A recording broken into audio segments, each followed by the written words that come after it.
Okay, hello everyone. It's very nice to see you here. And we have quite a few master gardeners, so that's good. And today I decided not to show a garden. I decided to talk about VMS. What questions do you have?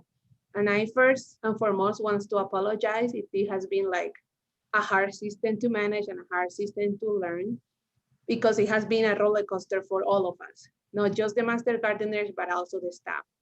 And it's because it's in a transition.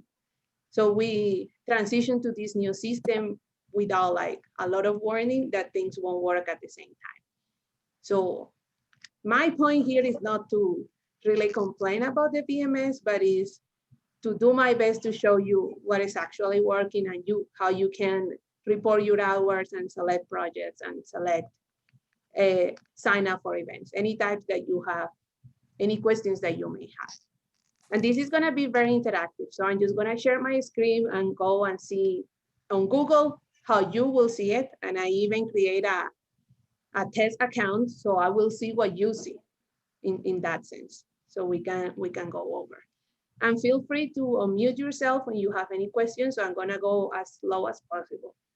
And I see Derek here. He's one of our apprentices for this year. So Derek, if this is very overwhelming, hello, it's okay because we'll go over the orientation again. So you don't have to like freak out about it at this moment. But I appreciate that. I'll just listen. Thank you. yeah, thank you. And thank you everybody for coming. If you wanna say, if you have any comments before I start, you're welcome to do so. Hi, Tammy. Hi, Sandy. Hi, Anita, everybody.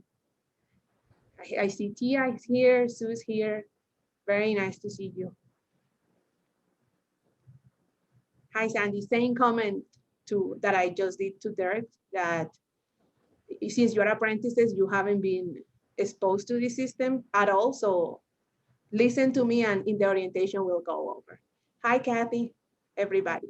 So I'm gonna share my screen and I'm gonna show you from the beginning. Let's say you're in your home and you don't remember how to get to VMS. That's how I'm gonna. Okay. Can everybody see my screen now?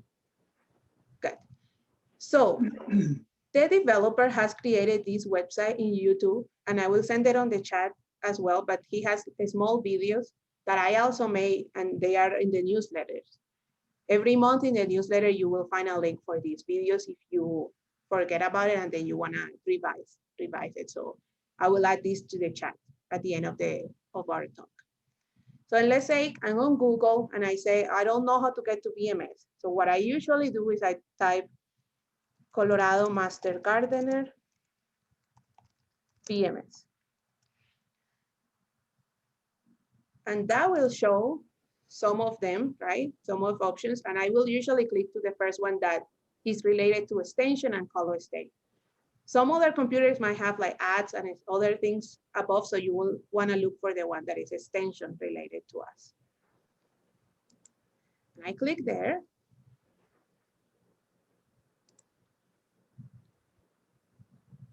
And it will usually take some time to load. But the point what I'm gonna make is that you will have the button to say log into VMS coming from Google, right? And it will open this sign-in page. So this is the sign-in page that we will see. So what happens if, let's say you wanna put it as your favorite, so you don't have to go to Google every time. So then you will click on this start button here that will make a favorite to your bookmark in your computer. In my case, I already have it and I type it new VMS and it's in the bookmark. So you just click done. And you will see it on the top bar of your screen. So this is the one, the new VMS. I usually do that because it's faster, but it's up to you. Those are the two ways that you can access. The third way that you can access is the emails that I have been sending out or in the dirt that you have that login information as well. The difference with this VMS to the other one is that you have a username. So you don't have an email account, but it's the username, which will be your first name and your first last name in the case you only have a last name. And the first letter of each name is gonna be in capital letters. So in this case, the one I created was Douglas and his last name is Gardner. And the password This is individual to each person. But the general one that I will use is Garden for Life. What happens if, since this is case sensitive, I usually always look into this eye to check what I wrote, because many times you will have problems and it's because the information of what you are typing is case sensitive. And then you click on sign in. So because I already did the enrollment and you already did the renewal for this year, you will not have to sign to the form every time.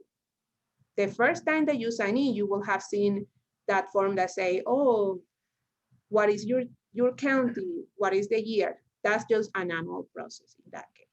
But this is once you're already in VMS, what you're gonna see. And you see, this is Colorado State University extension, and it's a green banner that is gonna have all the features that this VMA has. Then you will have a news feature. For example, I put chat and learn with your fellow master gardeners. So here is where you will find the dates and what we have talked. March 24, we did the Hidden Mesa. March 10, the Speakers Bureau. Today, we're doing the VMS training. And here you will also find the Zoom link for this information. You also have it on your email, but in case you want. Then you have tutorial videos that the developer has done. And in this case, you have the county total, so the hours that we have. You don't have to worry too much about it, but you can see what the hours are. And then the projects, how many hours you have contributed to each of the projects. In my case, because this is a test account, I haven't contributed to anything because I don't have any archival time in that case. Okay, any questions so far before I move into the next step? Let me see if I can see people. Okay, I don't see anybody asking questions, so I'm gonna move into the second part of what I wanna talk today. Let's see that you are logged in as Douglas Gardner, so this is your first and last name, and you belong to Douglas County. Now I want to report hours. They say you went to the work day, like Al did yesterday, for the Hidden Mesa Vegetable Garden, and he wants to report those hours. So he will go to My Activity and click on Report Hours. So it will open this nice new form, and you will have to select the project. I'm gonna choose that I went to Hidden Mesa, that's a lie, but let's use it for examples. And then you will need to select the project, in this case, scroll down, and this Demo Garden Hidden Mesa Vegetable Garden. That's the one I'm gonna do. And then it was yesterday, April 6th. For the event day, you will always need to choose an event day that is in the past within the volunteer year. So let's say if you want to choose an event day that was on October of 2020, it will have invalid data because it was in the previous volunteer year. So that's something that you also need to remember. So in this case, it's April of 2021, and it was 6. So that's good. How many volunteers hours I did? I'm gonna say 3 hours, and I drove 15 miles, okay, both ways. This event description is optional, but you can put work day, for example, in that case. Then this add contest is an optional feature as well, and is if, for example, you talk to somebody in the garden that is part of the public, like if somebody is passing by and asks you, oh, what are those plants? And you talk to them, that's when you can write the contacts here. The issue with this is that all these totals, total age, total gender, ethnicity, and race have to match up. For example, if I talk to 5 adults, I'm gonna say 5 here, and I will need to put either unknown gender, 5, or I will say if I talk to 3 males and 2 females, it will also total the gender over here. Then you have ethnicity, and unless you ask, then you will not know the ethnicity, so I'm gonna put unknown ethnicity, and same with the race, right? 5 unknown race. You see that all of these ones are 5, 5, 5, total race, so everything is total to 5. Then you will click add, and it will show you like the information that you just posted, right? If you make any changes, then you can click save in that case. So changes. What happens if I want to look at that at those hours? Then you go to my activity, view or edit hours, and it will show up. The hours should be under volunteer hours, 3 hours that I did yesterday. So let's now do report hours, but of the continuing education hours, that it should be on this line, on this column, right? You go to my activity again, report hours. And the project that I need to select is usually, if you watch stuff online, will be continuing education CMG online. And I select the event date. Let's say I went to the Japanese Beetle one last week on the 31st. And how many hours I did? 2. I didn't drive anywhere, or I can put in the event description, Japanese Beetle. Japanese Beetle. Oh. And then I click add. So at this point, it's not gonna ask you for any contacts because you are the one receiving the education, and you check that everything looks fine and click save.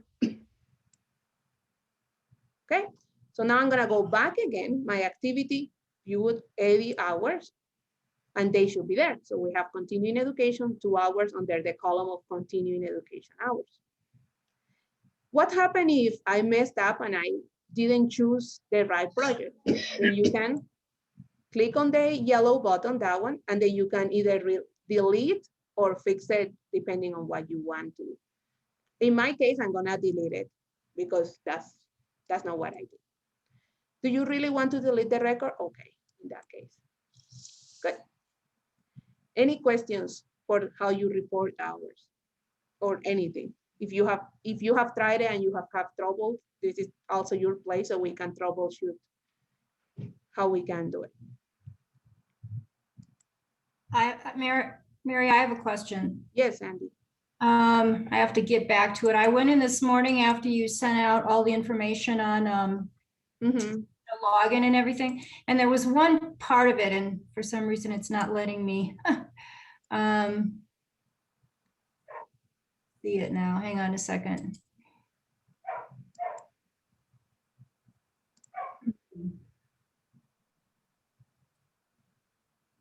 Okay, here we go. Sorry. The question was volunteer assumption of risk release liability waiver. And it asks for your birth date, it asks for your activity locations, it asks for the activity start date and the activity's end date. And that looked like it wasn't specific to, it might have been specific to the full year for volunteer work, but I wasn't sure what to put for the end date or the start date for that matter. Yes, so the start date is November 1st of 2020. Okay. And the end date is October 31st of 2021. Okay, so it's on the fiscal year. Okay, and then does that mean we have to update every year then with a new start and end date as we go forward? Yes. Okay. So every year you will have to do that renewal process. And okay, you're way ahead of everybody, but yeah, that's something we will cover on the orientation. Okay, thank you very much. Yeah, no problem. And Leslie, Sue, are you good with how to report hours? So I have a question, Mary. Yes. I noticed that you're put down mileage. I never have. It's not counted for hours, is it? No, that's just as a record for okay. us. I've never recorded the I miles, think so the previous system had it. And this is just to count like for reporting if like, oh, our volunteers went to 1,000 miles with our, let's say, I don't know, with our master gardeners have driven 1,000 miles delivering information. That's the type of, but it's optional. So as long as you write the event date and the hours, the other things are optional. Okay. Okay, thank you. Thank you, Tia.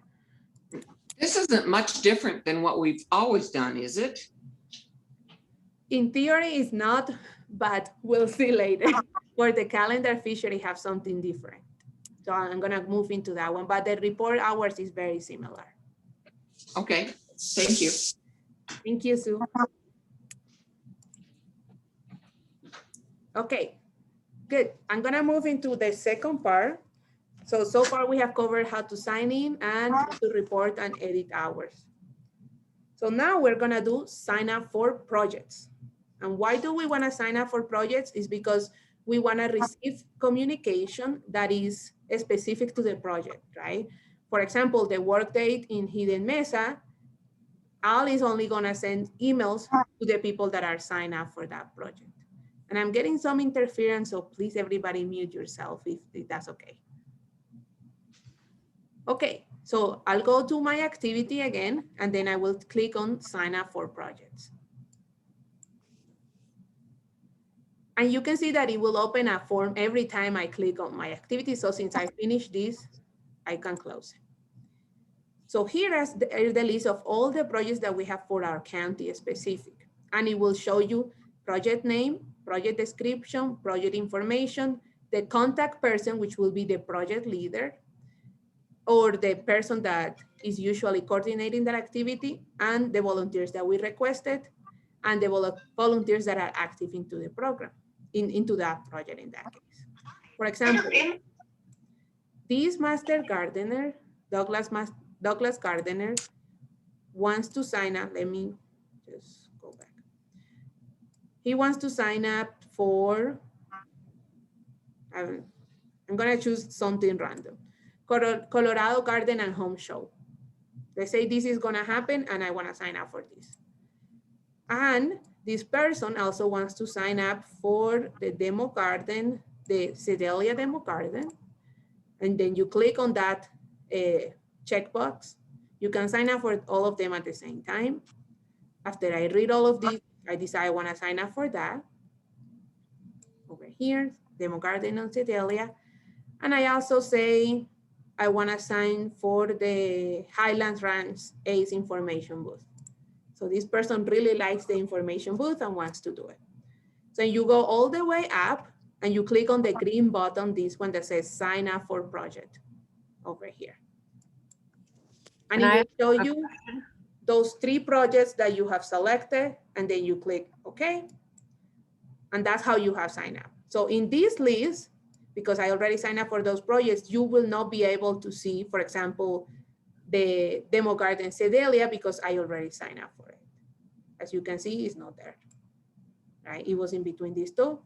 So how do I see what projects do I have? Well, I have 2 ways. So I go either to here, this blue button that says my projects, and that will be there. So I have 3, Colorado Garden and Home Show, Demo Garden Sedalia, and the Highlands Ranch information booth. Those 3 projects I have signed up for. Other way to do it is to go to my activity and my projects. That's another way to do it. It will show you the same thing. Good. Any questions for that? And I usually don't see if anybody has written anything in the chat when I'm sharing, but you're welcome to mute yourself. Mary, I have a quick question. So if you're signing up for a project, is that committing you to anything, or it's just opening them up to communicate with you when they're meeting and what their plans are? Yes, excellent question. This is not committing you to anything. It's just opening to the project leaders that you are interested in that project. But it's not committing you to meeting every Wednesday or every Thursday that they met. This just commits you in the sense of, I'm interested in that project and I wanna hear about what you are doing in that case. Good? Thank you. So that's a nice safe way into what we're gonna talk about next. That is the calendar and signing up for an event. This is the one that is gonna actually commit you to go to the work days or to the garden. So you're gonna click on calendar and it's gonna show you this calendar version. And this is color coded. So there are different features here. So we have the month on top, April 2021. And we have here into the left, the color coded categories. So we have the advisory council, for example, that we have tomorrow at 9:30, and this is over here in blue. We have the help desk that is usually this purple one that we are having so far once a week. And starting the week of the 19th, that's when we will have the orientation. So this is reserved for the apprentices. That's what you're looking in there. Good. So how do I sign up for an event? Let's say Nancy, for example, this is an example, or in this case, Douglas Gardner. I want to sign up for the workday that is happening tomorrow at the public gardens. So I will click on the event, in this case is orange, and I will read about it. Oh, it allowed 20 people, and this is the first workday of the 2021 growing season, and this is the project description. I also know who are the project coordinators. In this case, we have Al, Jane, Tammy, and Lloyd, which are the project coordinators for that garden. The activity will start at 9 and will finish at noon. It usually goes like that always, it depending on the weather. Okay, I have decided I want to sign up. So I click in the green button, sign up, and you have been added. So you click OK. So this is one of the features that is different than the other VMS, that you will have to click attendees in order to be able to see the names of people that have signed up. For example, for tomorrow, there are 12 people that have signed up, and you could see all of them here. And this is helpful to see who is coming and who is not coming for the project leaders. For example, tomorrow, the Douglas Gardner is gonna be there, probably not, but as an example. So Karim, Kathy Davis, Joanne are gonna be there. So this is the one that is actually committing you to go tomorrow, April 8th, to that workday.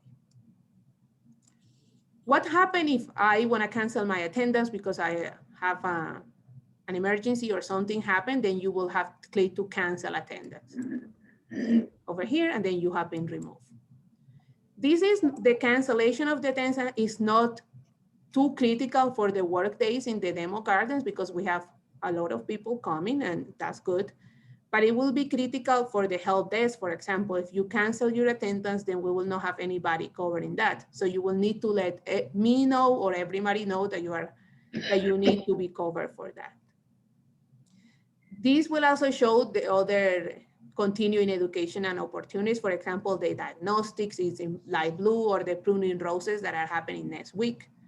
The chat and learn sessions that you can sign up and look at the VMS. The annual plan sale that we'll have on April 20th, and let's check on that. Since this is, and I put a restriction that is 2 people per shift, it will tell you this event is already full, so you will not be able to sign up. But you can check who is coming, what are the attendees. In this case, the first shift is Anita and Ghislaine. Good, so you can check in that way who is coming to those events. Let's say you want to, for example, work in the help desk on the 30th. This is as an example. This event is full as well because I already registered the people that are doing it. But in the case that it wasn't full, for example, the help desk for the morning is not here there, but I can add it, and that's the same way that you can commit to it. What happens if you don't see an event here, but that you know is happening? Then you will immediately have to email me and I can put it up. As of April 15, the project leaders will be able to, and let's hope it happens, will be able to add events to the calendar. So only the project leaders will be. And this is kind of to manage so that it is not too overwhelming for people.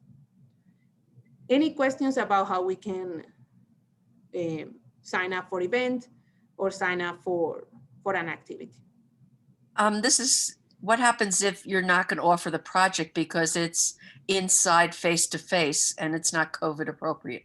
Yeah, then the event will not show up here. Because like the ACE did show up in your demo. And what happens if that project's not going to run this year? Oh, the ACE will show up in projects, like in the actual projects, but it will not show up as an event because there is nothing like a schedule so far. It's just a project that is in a standby in that moment. Okay, all right, thank you. Yeah, and Kathy, you are the project leader for that, right? I am, but you can't do it because you can't be with the public at this point. Yeah, and that's some of the projects that we have in a standby, mainly the information booth. But this is your stop, like your kind of like your stop section to go, because this is where it's gonna show you whether the event is happening or not. For example, this annual plan cell, until I didn't got permission to do it, I didn't post it here. Okay, Only the things that are posted here are the ones that are happening. okay, thank you. Sure. Good. Any other questions about the calendar?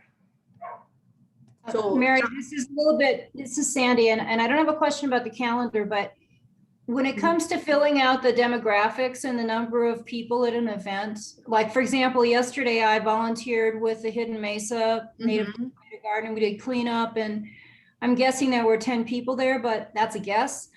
Should I still fill it out as 10 for that column on number of adults and all of that, or should I just leave it blank for something like that? You mean 10 people that you volunteer with, or 10 people that you talk like the public? Well, this was just volunteers doing weeding and cleaning up the pollinator garden. So should I leave that area blank? That area should be blank. And that's a good question. So the contacts are only people from the public that you talk to. For example, in the plant cell, this is what they are actually gonna do. So they are gonna talk to people about gardening or about questions for plants.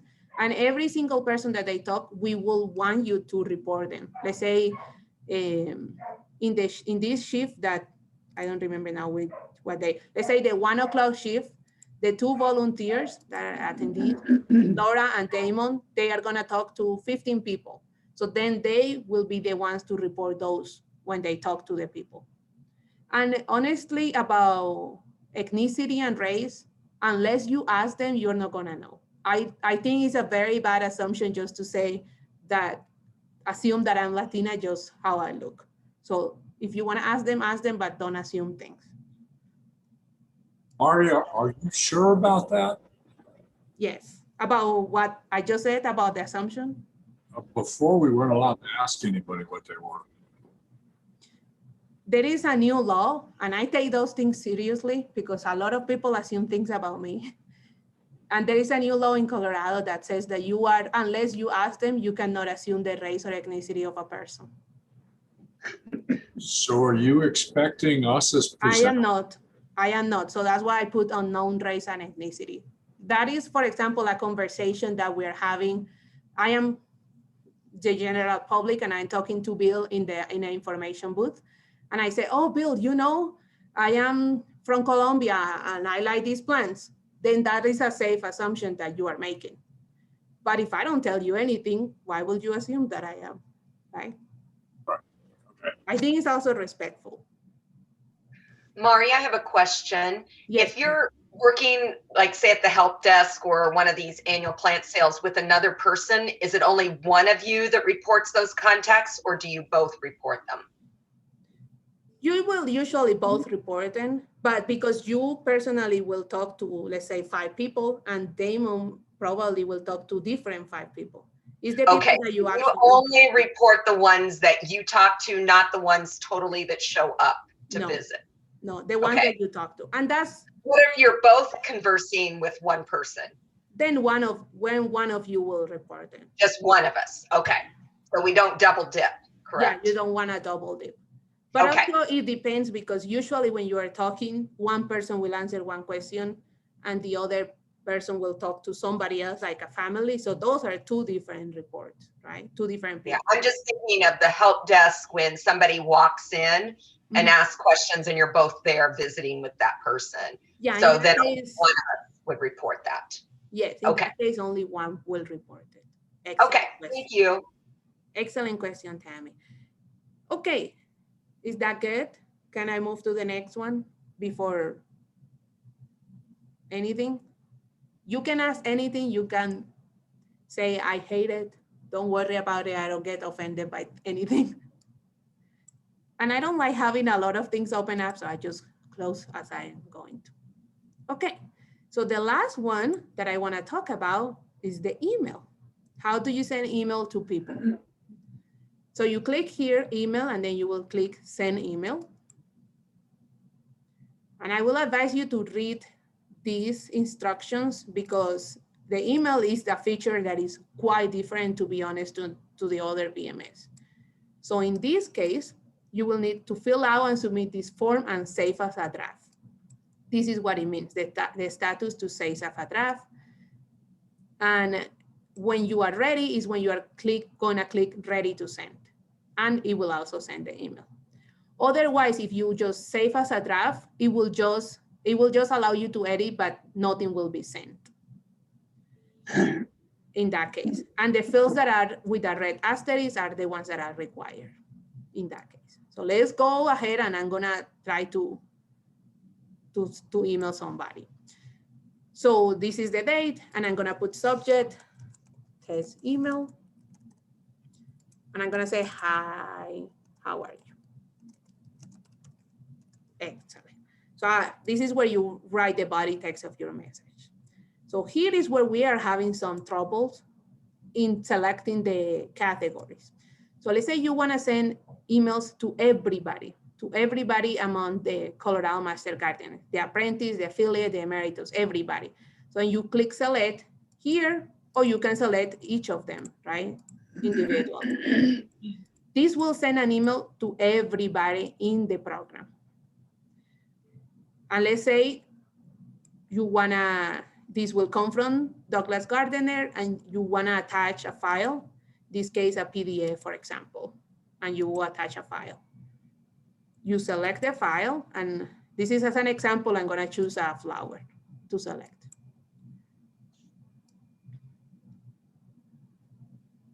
This will send the email to everybody, and it's saved as a draft. What I like to do is I click add here in the bottom, and look at how many people you are gonna send the email. So in that case, this should be over here. So for Master Gardeners, it will usually be about 140 people. The problem we're having with the email, and I'm gonna be honest with you because I like transparency, is that sometimes this list, there are no people that are within our county. So that's why I usually like to look, oh, Jackie's here, Tammy's here, right? I know your emails by heart now, but if you don't, it will show up, it will show up a good amount of lists in that case. So I have Dirk here. So I know this email will be sent to everybody. What do I do next? Then you click on ready to send, and then you will click on save. I don't wanna send it because I know it will send to everybody, and I don't wanna send it in that case. So I'm gonna delete it, and I'm gonna show you now how to use the filters. Delete. So again, test email. I'm gonna say, hi, how are you? So in here, I will need to select again all of them because I want all of these people, but I'm gonna apply a filter for the local project. In that case, let's say it will gonna be the speakers bureau. So let's say I wanna just send to them.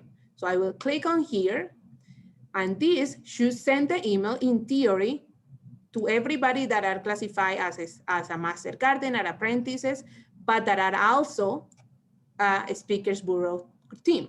So let's say that will be like 20 people that have signed up for that. I click again, add, and I can look over to how many people that will send. So usually it will be about 20 people depending on the program.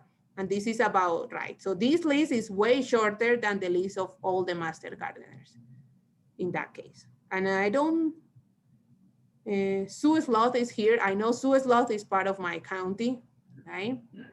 Krista Gay too. I know this is not the best way to do it, but this is the way that we have. So if I want to, I'm ready to send it, then ready to send, and then I click save at the end. I again don't want to do it, but that's how you virtually will do it. And this is mainly for project leaders. If you need to send an email to everybody, then you don't have to choose any category here. You will leave it blank and then just select all of them over here. Any questions for that?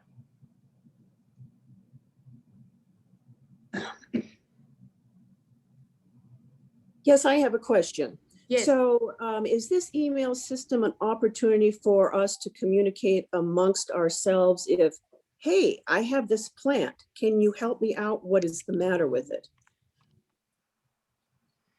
You could, Okay. depending if you want to send it to everybody. What I will be hesitant to do is that a lot of people don't want to send a lot of emails. Like you don't want to fill people's inboxes at the same time, because then they start to disregard the important communication that I send. So what I have been doing is that people will send me things, for example, oh, I have these leftover tomato plants. Could you please email everybody and say, so I gather it all within the month, and then I will just send one email, right? That will be something that could be helpful. For example, if you have a question about a plant or a garden or something is happening, in that case, I will suggest to send it to the actual help desk, because those are the ones that can help you and they are answering. And it can be of yourself or somebody else in that case. We have been also talking that maybe you want to have like a social media group or a social media account that you can send those, but we need a permission from the county to do that. So that's in the works in that case. But in theory, you can send an email from here. I wouldn't advise it that much because people will gonna start to disregard the emails, the communications that come out if you just send so many. Okay, so let's take an example. If you want to be involved in the speakers bureau, then would Bill send out an email, say, I'm looking for someone who can do a lecture on tomatoes? Yes. Is this how this is used? This is how this is used. Okay. And for example, a Bill actually sent an email that never got delivered, unfortunately, for the speakers bureau, because we are starting to get more and more of those. And that's when it's useful to sign up for that project, because Bill will only send it to people that is part of the speakers bureau. Bill don't want to send it to somebody that is not interested in it and is just going to delete the email. That makes sense. Thank you. Sure. Any other questions? I don't, it's specifically talking to Tia, sorry, that Mary, I think you had said maybe that we could make our own private Master Gardeners group on like a social media group, though, without having to ask permission. Is that still true? Yes, I have asked for permission, but they haven't get back to me. Like, right. So, but we could do a private group. And if we did a private group, if there's interest in that, I'm happy to do that. And I'll send a kind of an email around and see if there's interest just to do, it would be only a private group. And so we wouldn't be open to the public. It would only be us that are in Douglas County. So I can look and see if there is interest. I am happy to do that. Yes, and Michelle is the one that is helping us. So thank you, Michelle, for that, because for me that I don't really use social media, it's kind of a burden to do it. So thank you, Michelle. Oh, anytime, sure. Anyway, so do you all guys have any other questions before I stop sharing and then we can chat about other stuff? Okay, I hear silent noise. So how do you sign out of this? Then you click exit and voila, it's showing you the username and password again. Good. Any other questions that you have, concerns? And